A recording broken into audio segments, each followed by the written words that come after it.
If you're so smart, how come you ain't rich? Is a saying that we used to have back in the 70s. Now, that was 40 years ago. 40? Working on 50 years ago, actually. 1970 was shit. 46 years ago. So let's just say, for the sake of purposes, I was 16 in 1976. Big year for me. Year I got cars. Let's just use that as a benchmark. So I just remember people saying that, and it seemed rude to me, but there was a lot to it. Because America is a wide open country, and you can make a lot of money. Now let's forward 40 years, and I'm saying, if you're so smart, how come you're fat? Because we know now why we get fat. This has been chronicled. Because let me just tell you a simple story. This is according to Gary Taubes, the great Gary Taubes. And he wrote a book, Why We Get Fat. My kids quasi-introduced me to him. My son Alex, who I'm estranged with, really pushed it, and he's the reason that I've been on the diet I've been on. So anyway,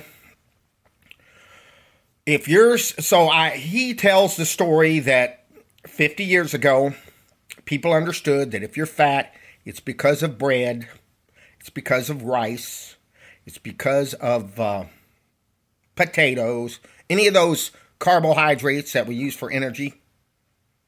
And you just need to quit eating those and stick to meat and vegetables.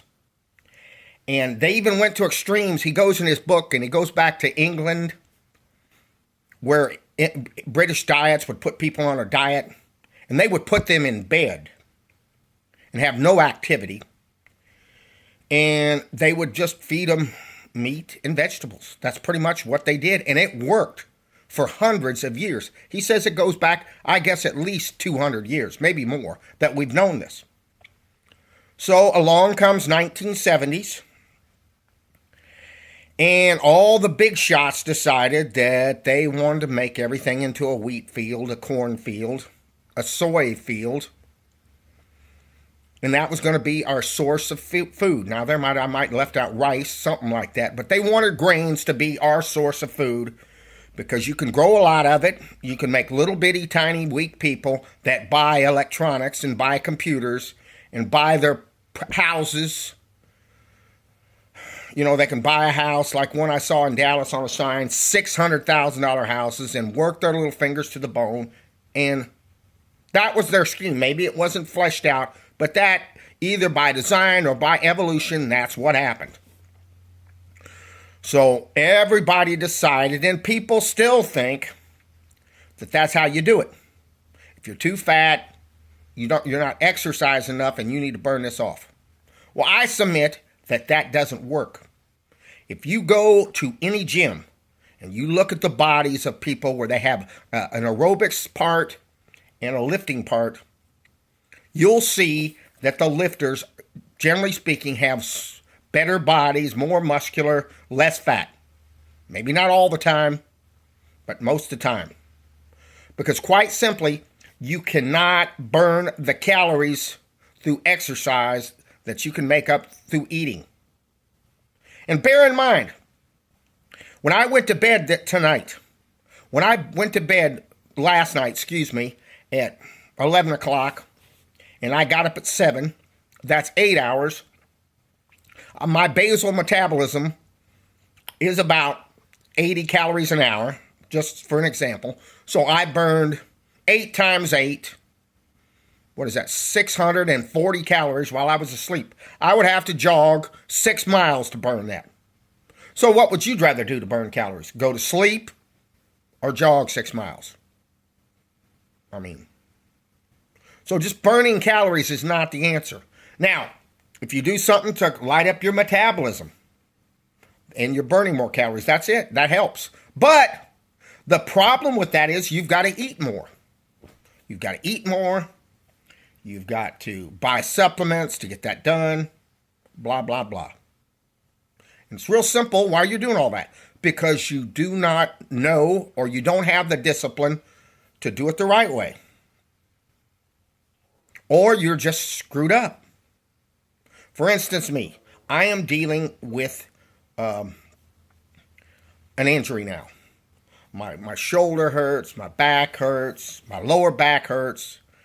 And I've known all this stuff that I'm going to tell you. I've known it for several years. But I get this in my head that I am Magnus for Magnuson. You know, the world's strongest man. He was the world's strongest man in the 90s when I was about his age. He was a big stud. And he was very impressive. And I keep getting the idea that I'm just a mini version, a Clarksburg version of him. So then I keep pushing myself, and then I get hurt. But basically, my wagon ain't built for that. It's like you got a wagon that holds 250 pounds, and you put 1,000 pounds on the wagon, it's going to break. Simple enough. So you need to keep your wagon at 250. Be smart. So that's what this is about, being smart. Now, if you're a big fat slob, stop it. Okay? Stop it. You don't have to be. Okay? I don't think that you have to be six-packed, because I think that's very difficult. What I would say is, how much did you weigh in high school? What did you weigh in high school? What did you weigh when you were 20? That should be your target weight. All this other stuff, they say it's maturity, it's muscle. That's bullshit, okay? What did you weigh then? I mean, if you have muscle, then you can analyze a little further. If you're a little younger than me, I'm talking to people that are middle-aged. What did you weigh in high school? That's what you need to be. And I would recommend fasting. That is what I recommend. Number one, it's good for you. It's good for you. It tells your cells, oh, there's no fucking food here. We need to fix ourselves rather than making new cells. So it helps you repair your cells. It tells your body, oh my God, I'm running out of sugar. I need to start using the fat on my body to burn.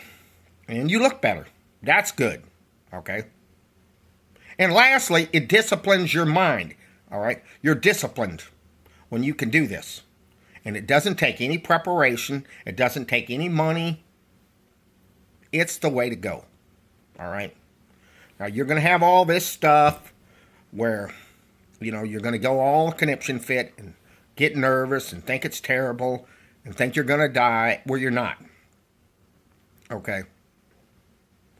So that's pretty simple. I would start with skipping supper on a night where you don't have to work the next day. And that way you don't have to worry if you can't go to sleep because you're hungry. And do that once a week for 4 or 5 weeks. And then start expanding it out. Right now I like an eating window. And I think I've been doing this eating window too long. My body's adapted to it. And I need to change it. Because you have to change it. Stuff works for a while and then it quits working. And exercise has its place. But I'm not going to talk about it on this video because I'm kind of pissed about exercise. My arm hurts. My back hurts. I started watching that Mark Rippetoe thinking I was going to be a beast again. And I hurt myself. And I'm just pissed. Pissed about the whole thing. So I really don't give a flying fuck. So in any case, that's my advice. Number one, start fasting. Number two, make a consistent program. Number two, I didn't talk about it too much. Watch your sugar in your diet.